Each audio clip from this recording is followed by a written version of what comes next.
Now it's but okay, perfect. So the idea and the topic of this presentation is trying to explain how companies and governments all around the globe are trying to do some more active defense, trying to do something more. Try to stop just reacting when something happens, try to do something more active. So instead of trying to detect an incident that's happening in one of our networks and try to block the attackers and try to do something very passive, we try to do something more active. And as we had lunch just a few minutes ago, and I know that is perhaps the worst time of the afternoon, I have a small video I want to show you on how we think that we should behave when doing active defense. So I think.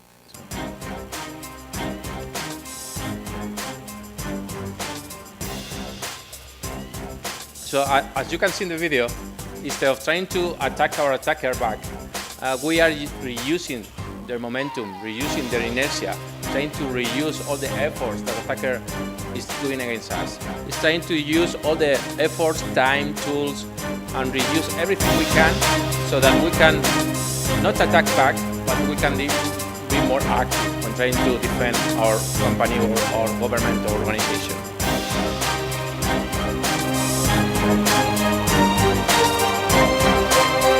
Doesn't matter if they are using a zero-day exploit, if they are using a very sophisticated tool for attacking us.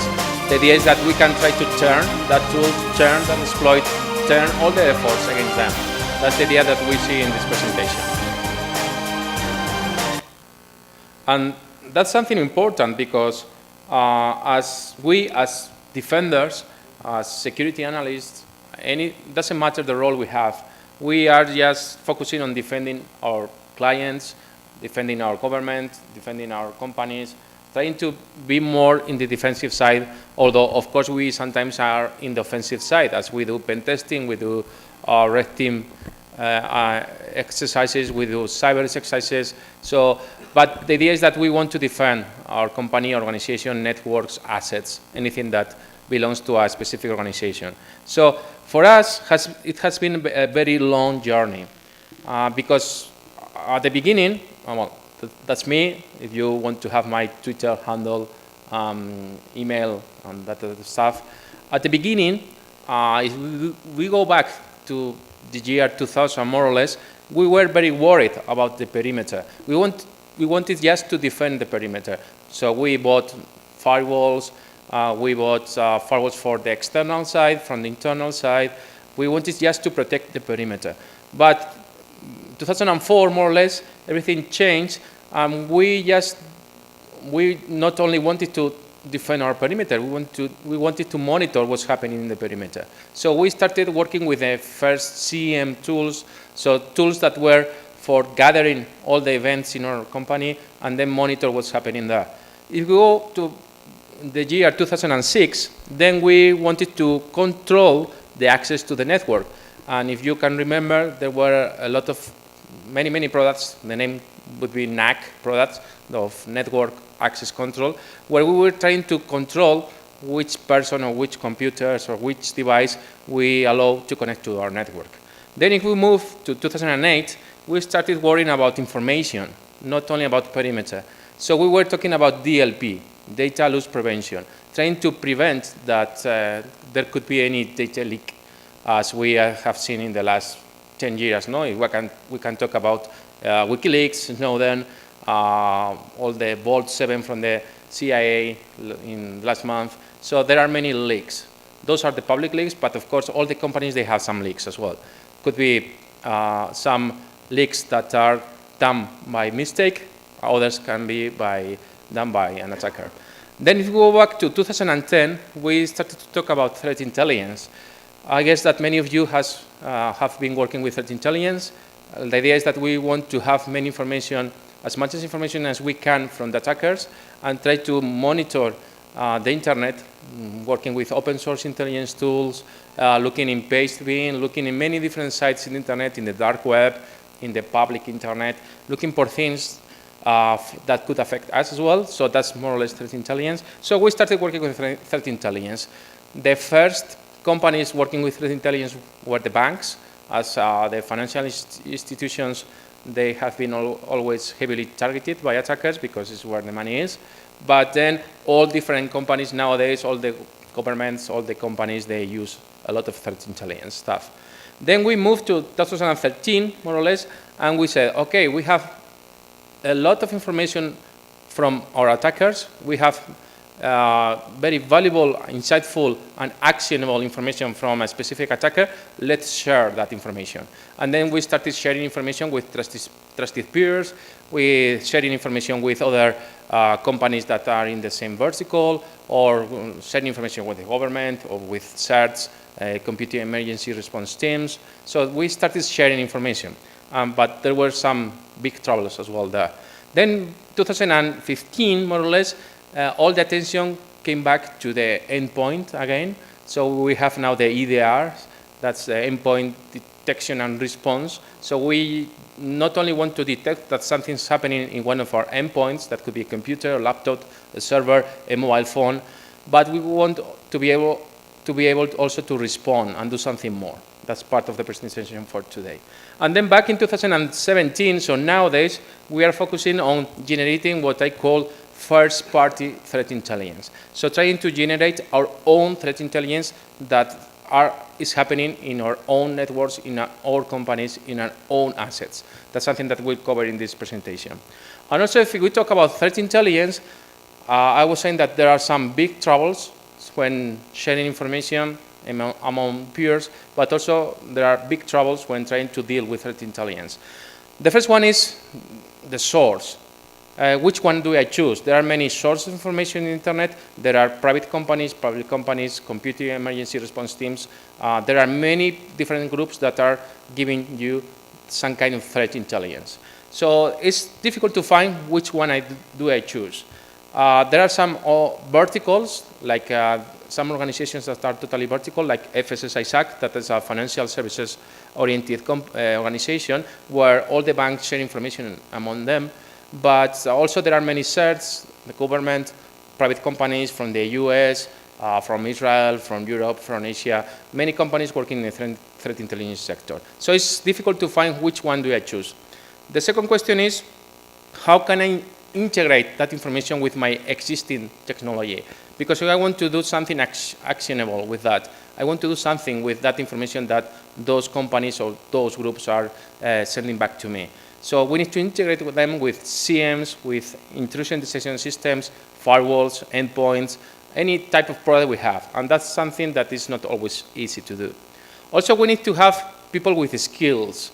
We need the right people with skills and a different mindset that can understand that information that we are receiving and try to action that information in our existing organization. And for that, we need human beings. We need skilled people, skilled security analysts. And that's something we need to invest a lot of money, because if we have the tools, we have the products, but we don't have the right people to manage and those tools, those products, it's like we don't have anything at all.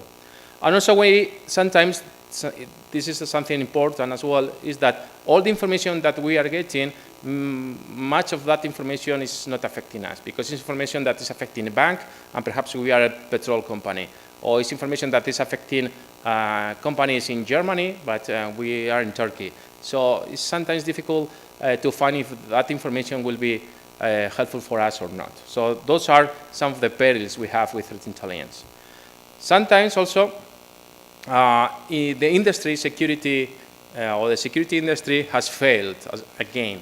Because if you remember the antivirus industry, there was like a big struggle trying to name a specific virus. So Symantec was saying that this binary was, agent.xy, and Kaspersky was saying that this is, APT something, and McAfee says that is another one. So even in the AV industry that is coming from the 80s, they don't get along with others, and they don't agree on naming the binaries.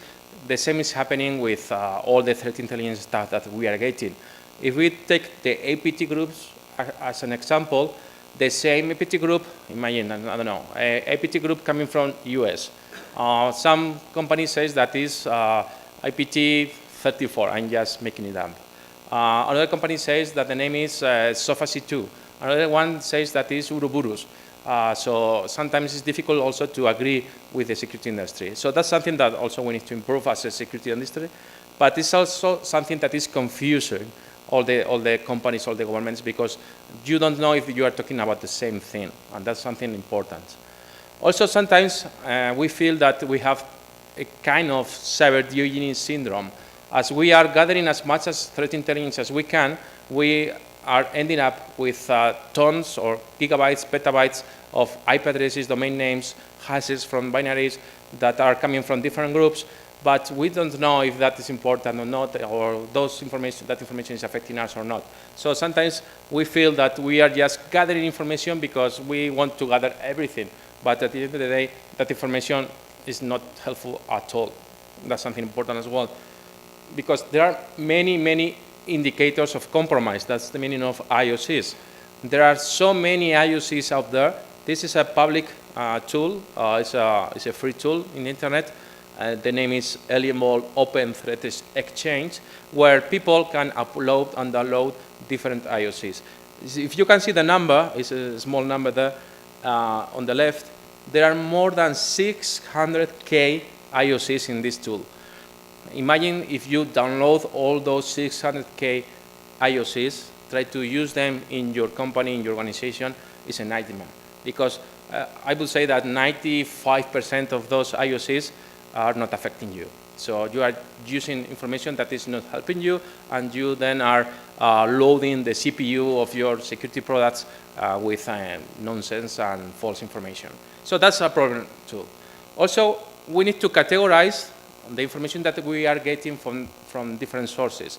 I usually try to categorize in 3 different aspects. The first one is the level of trust we have with that specific organization, that specific computer emergency response team, or that specific government that is sharing information with us.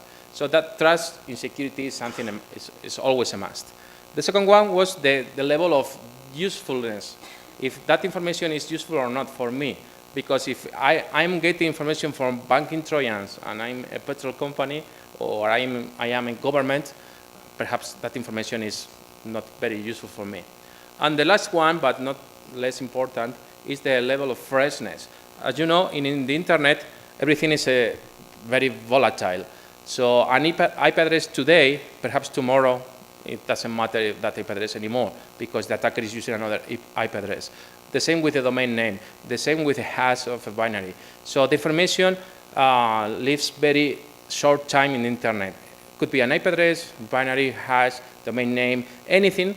Everything is very volatile in the internet. So also I need to get like fresh information, because the same information that I'm getting, if it's 1 year old, perhaps that information is totally rubbish. I cannot use that information at all.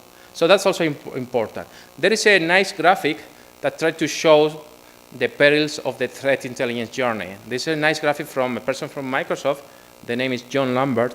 I like very much this graphic because, as you can see, we start from the left side and say, okay, well, info security, we are being attacked, it's failing, everything is failing, so we need to use threat intelligence. So one CISO of the company, the director of security, says, okay, we are going to start using threat intelligence.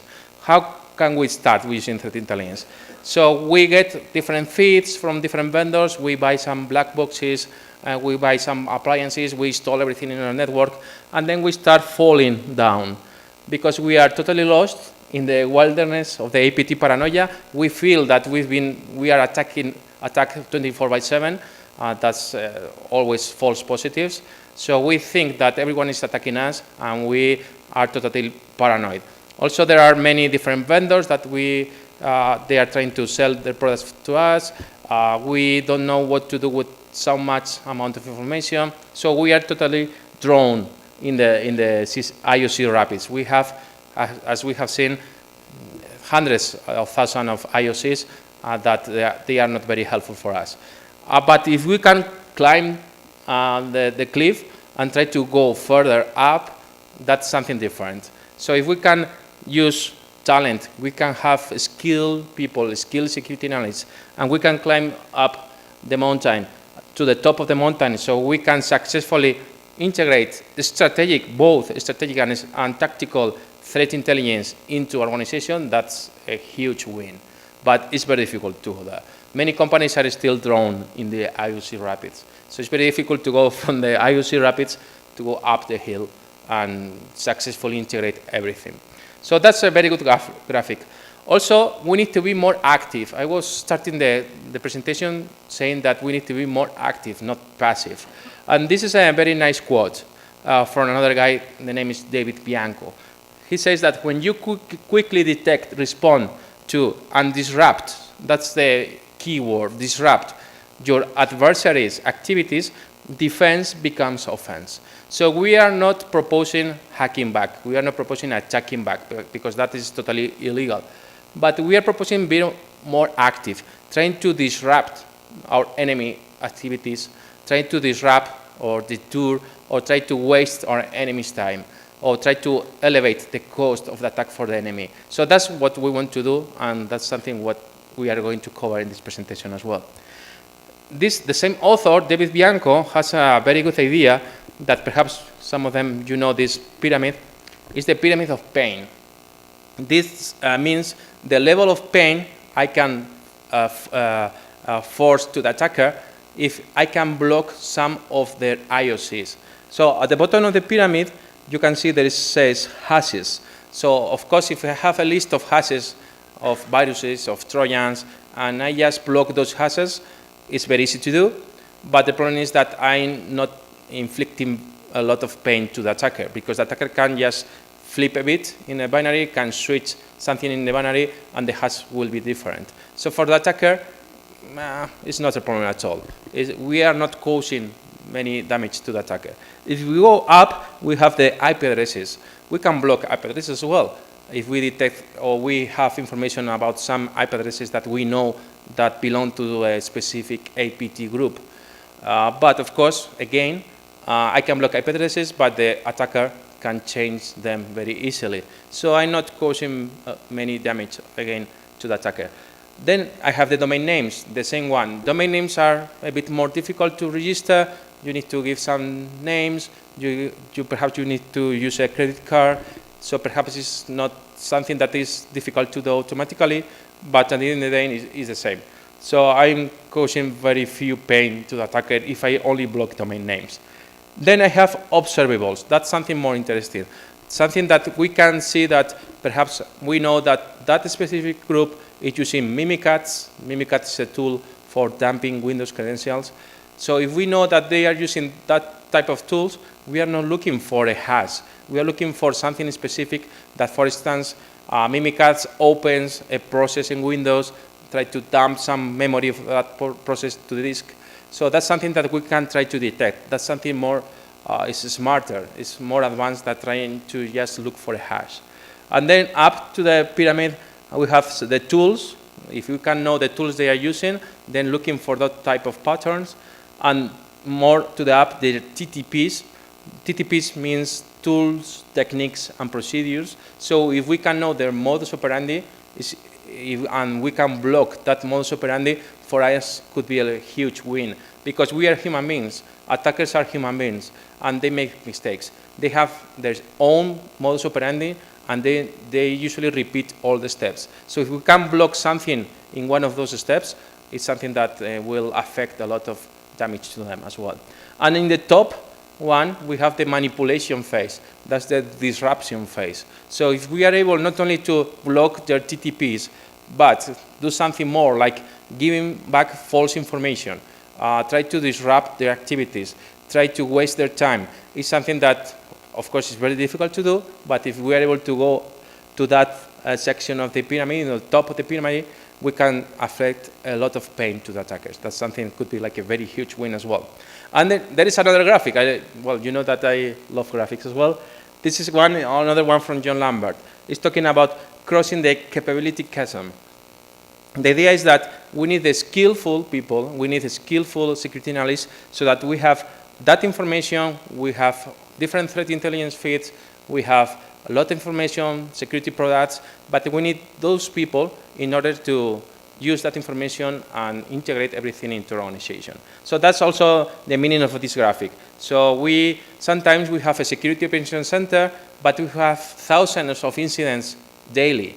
How can we separate? How can we filter which ones are important from the ones that are false positives or perhaps are minor incidents? That's something very difficult to do as well. So if we can do that with different tools, with different techniques, also if we can try to have skilled people there and not try to be totally drawn in a lot of data, then we can also try to climb again to the top of the hill. If we have also executive support, if we have authorization and support from the CEO, then we can go to the top of the hill. So that's something that is together with the other threat intelligence graphic. We need to be able to have skillful analysts. We need to have very useful data feeds and also security products. So, and with everything, it's difficult but not impossible, we can be on top of the hill and use effectively threat intelligence and all the capabilities that we can have. Because at the end of the day, many of the incidents that we are seeing on the wild are like this one. They are not so basic nowadays. If we are facing an advanced attacker, perhaps they are just dropping first stage malware and then sees if that machine that has been infected is a real machine or not, if it's a machine where there is human activity, and if it's connected to the internal network. So the attackers, they do a lot of checks. They try to check if it's a real machine, it's not a sandbox, it's not something that we are using just to gather more information about them. And then try to deploy the second stage malware that could be the effective malware that will try to steal confidential information or do the sabotage or connect to a SCADA network or all the objectives they can have. So this is something that is happening daily if we are talking about advanced attackers. And also we need to try to look for those black swan events because as I was saying, our security operations center is having thousands or hundreds of incidents daily. How we can know which one is the best one, we need to focus all of our efforts and investigate. So we need to look for those black swan events again. And we have two different approaches. The first one is do a better analysis of the information we have, and the other one could be try to generate new information, new data that could help us to find those black swan events. The approach I'm proposing is the second one. Instead of trying to do better analysis, because there are plenty of tools there that can try to analyze all the activity in the endpoints, all the network anomalies, anything that's happening inside my company or outside the company, I think that another intelligent approach, and it's totally complementary to the first one, is try to generate better data. And for that, we use what we call deception. That's the idea is try to create credible scenarios where the attacker will try to compromise, and in those credible scenarios, we'll try to gather as much information as we can from the attacker. Also, if we can combine the information that we are generating with those scenarios with the information that we are getting with those third-party threat intelligence vendors or groups or CERTs or governments, it's a very powerful combination that can help us to try to have a very established and powerful security strategy. And that's what we try to do, because as we can create better data with our own assets, because those incidents are happening in our own assets, are happening in our own networks, in our own servers, in our own mobile phones. So if we can extract that information so that we can then create more credible scenarios and try to lure and fool the attackers so that we can, at the end of the day, disrupt them, that's the idea we want to approach with this different approach. So the idea is that we have what we call a counterintelligence funnel. The idea is that we want to detect attacks that are human and attacks that are targeted, because those are usually the most advanced ones. We want to detect the humans because if it's something automatic, could be a script, could be a tool or product, we know that perhaps it's not very advanced, could be advanced, but usually in the most advanced scenarios, or most advanced incidents, it's a mix of products or exploits or binaries plus a human that is behind trying to manage all the incident. So we are trying to detect if they are human or not, and for that we have like crafted scenario. That crafted scenario, what we want to do is try to have different steps. So that is like a capture the flag, like a reverse capture the flag for the attacker, or reverse attack tree, so that we have different steps. One could be, okay, we leave a machine in the internet that will be indexed by Shodan. That if the attacker is looking for a specific name, like a client name or company name in Shodan, he will find that computer. If he finds that computer, he will try to compromise that computer. And if we leave in that computer some information following to the next step, like a document with some information about servers with IP addresses, usernames and password, then the attacker can jump to the other one. If the attacker jumps to a Windows machine, then we can try to gather information about the tools he's using, where is that person downloading those tools, the timetable he's using, if he starts working at 8 a.m.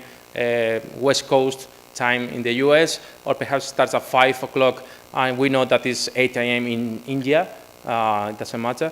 So we can gain many little details about the attacker so that we can have some type of attribution. Attribution is hard, it's very difficult, but perhaps we are not looking for real attribution, but knowing our adversaries, knowing who could be, who are the tools, which are the tools they are using, which objectives they have, if they are looking for stealing information, or if perhaps they are looking for doing a sabotage in our nuclear plant. So we need to know more about attackers, and that's the reason of using this counterintelligence. By creation different counterintelligence campaigns, we can try to lure and fool those adversaries and try to gather that type of information. That's the important. Also, at the end of the funnel, as we are having different steps and the attackers are going through those steps, only the most advanced ones, only the people that are really interested in targeting us will be in the last step. So perhaps at the end of the day, at the end of the funnel, we have like 2-3 different adversaries, and we can know that they are human, that they are targeting us. We can know all the TTPs, the tools, techniques, and procedures, and also we can try to export that information to other tools looking for activity from that group in our entire organization. So that's the idea of the counterintelligence funnel. Because our main objectives with this type of approach is try to make the attacker more difficult. So we want to elevate the cost of the attack. So the attacker needs to feel the pain of elevating the cost of the attack. Also, we want to take advantage of the momentum, as we were saying at the beginning of the presentation, at the same time trying to obtain as much information as we can, because we want to alert the early stages of an attack, because sometimes, as you know, the average time of when a company detects that is already compromised is between 150 days and 200 days. So we want to minimize that number of days. So perhaps we can detect as soon as possible that the company is already compromised. That's the idea with this type of solutions. So of course there are some challenges as well. The first one is the coverage. As we are deploying credible scenarios that could be servers, documents, false identities in the internet, could be Wi-Fi access points, could be anything we can imagine. How can we attract all those attackers? How can we attract all of our adversaries to all the assets that we have deployed? So that's one of the main challenges. There are different options. What we think is the best option is the use of breadcrumbs. That's the third one. So by the use of breadcrumbs, we leave like a tiny details of information in Pastebin, GitHub, in Facebook, Twitter, in a document, in a shared folder, in the Active Directory. So information that a normal user won't be able to find, but an attacker that is looking for interesting information to use will find it. Also, we leave cookies in the browsers, we leave VPN credentials, so we'll use anything that can attract an attacker. The second challenge is plausibility. How can I make the scenario credible? Because if an attacker compromises a machine and sees that it's a static machine without any human interaction at all, nothing installed in the system, she will be very suspicious. So we need to have a credible scenario. We need to create a machine with real emails, with real documents, with real applications. That machine will be connected to the real network, the real name of the host, real IP address. So we need to have everything credible. That's something could be like another challenge as well. The third one is the N+1, because if we are making more efforts than the attacker is making, perhaps we are losing our time and our money. So if that the cost of the attack for the attacker is X, and the cost of trying to defend from that attack is X plus something, is something that is not working. So we need to be very efficient when trying to do that. And the last one is how we can engage the attacker. Engage the attacker is something important because we want to disrupt them. So we want to give information back to the attacker. That information could be false. So we want to change the behavior. We want to do something more, and that's something that there are many different options, trying to track the attackers, trying to get more information from them, try to analyze their capabilities. So there are many options as well, but this is also another challenge when we try to use this type of approach. So if we use that approach, I was mentioning the idea of an attack tree, attack graph. Well, there are different names. So the idea is that we create those scenarios. That the idea is like a reverse capture the flag, where there are different steps. For instance, I was mentioning this example. We have something, we have a machine in the internet that has something in HTTP header or in SSL certificate with the name of a company. That machine will be indexed by Shodan and many of those tools that are just crawling the entire internet. And when the attacker uses that tool like Shodan, looking for the client's name or the company name, he will find that machine. Then he will try to break into that machine. That's the second step. If he is able to break into that machine, and that's something that we can then measure the skills of that attacker, then we leave some documents in that machine. If the attacker can read those documents, he will try to jump to a machine that is listed in that specific document. Then it's like a lateral movement. Then we can also try to extract all the binaries tools that the attacker is using in the next step. Then we can try to discover more things about the attacker, and we can leave more breadcrumbs like cookies or VPN credentials or scripts of PowerShell that have username and password, so the attacker will try to jump to another one. So during this whole journey from the attacker, like for he or for she, it's like a real capture the flag. He's trying to compromise a company. He's trying to do some type of break into that company. So we are getting information about all the infrastructure they are using, all the tools, techniques, TTPs, so all the things that we have been mentioning. And at the end of the attack tree, perhaps we can offer a mobile application. That mobile application, if the attacker downloads that application, will take a picture, will take the GPS coordinates of the attacker, and depending on how much advanced is that attacker, perhaps he's using everything with a mobile application that is not connected to the internet. That could happen. But perhaps the attacker is a human being. He will make a mistake. He's very tired that day. He will use his own mobile phone to check this mobile application. So also we are looking for a human mistake as well. So it's looking like a mix of social engineering, those credible scenarios, those attack trees, plus looking for human mistakes from the attackers. That's the idea. Because also we want to try to manipulate. That's part of the active defense I was mentioning. We want to do something more. So as you remember the pyramid of pain, in the bottom, we can, of course, block IP addresses, and that's the first reaction we have if we think like in the old school thing, no? Like if there is something happening, like an incident happening in our networks, we just want to know the IP addresses, the domain names, block them, and then think about the next incident.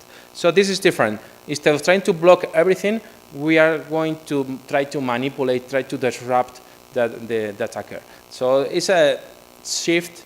If we talk about security strategy, it's something that companies are slowly evolving towards this type of approach, but it's something that's happening. And many companies and governments are starting to look to this type of solution. There was some news this week about the French elections, where the people from Macron's team, they knew that they were being attacked by supposedly Russians. So they were leaving like false information. They were leaving false servers, false emails, so that they can try to fool and manipulate their attackers. Could be Russians, could be anyone, but the idea is that more and more people are trying to start doing this type of stuff. That's something are important to know. So which type of examples, which samples can we say about try to manipulate attacker? So I was saying providing false information, that's number one.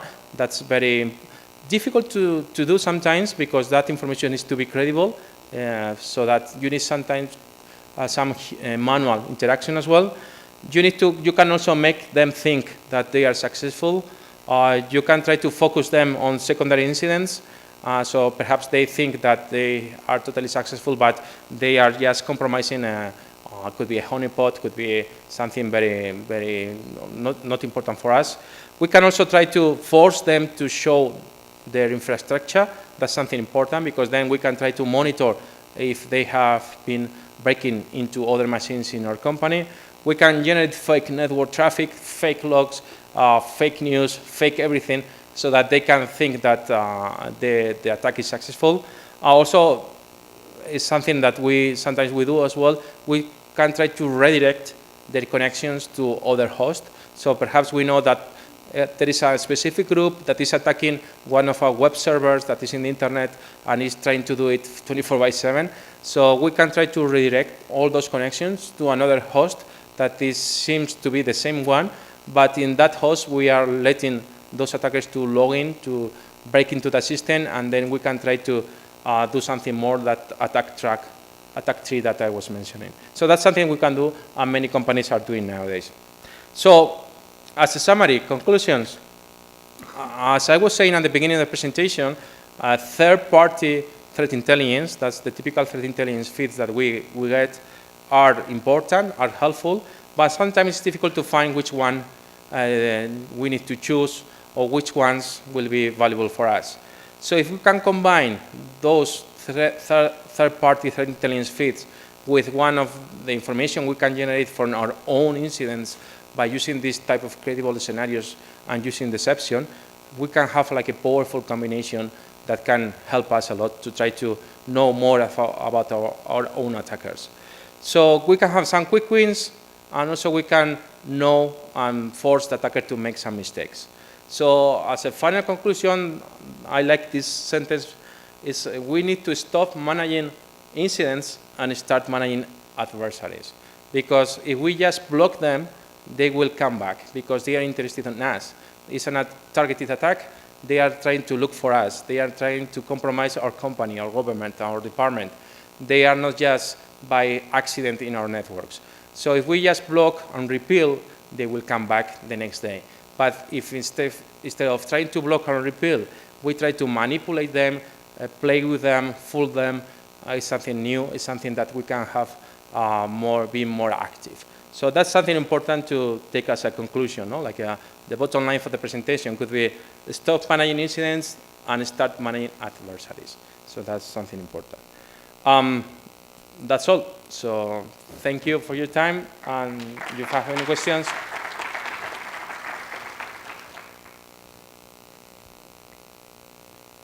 Any questions there? Okay.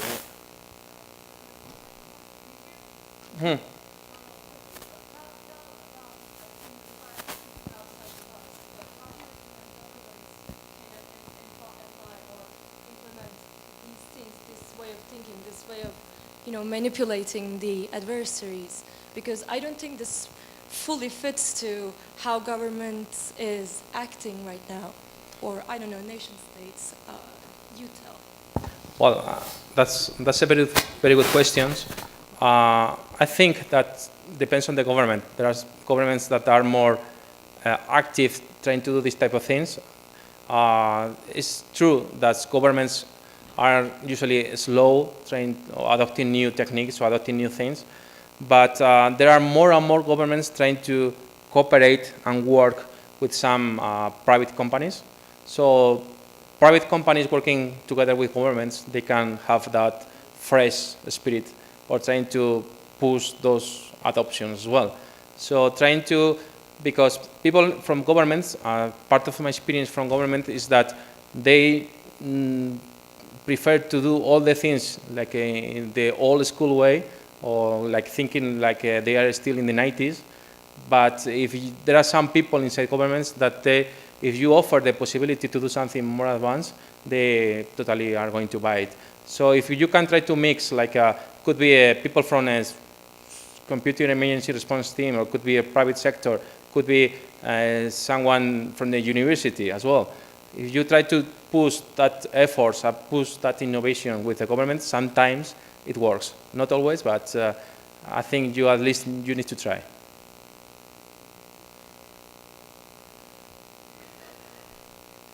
Okay, so thank you very much. I will be around, so if you have any questions, thank you.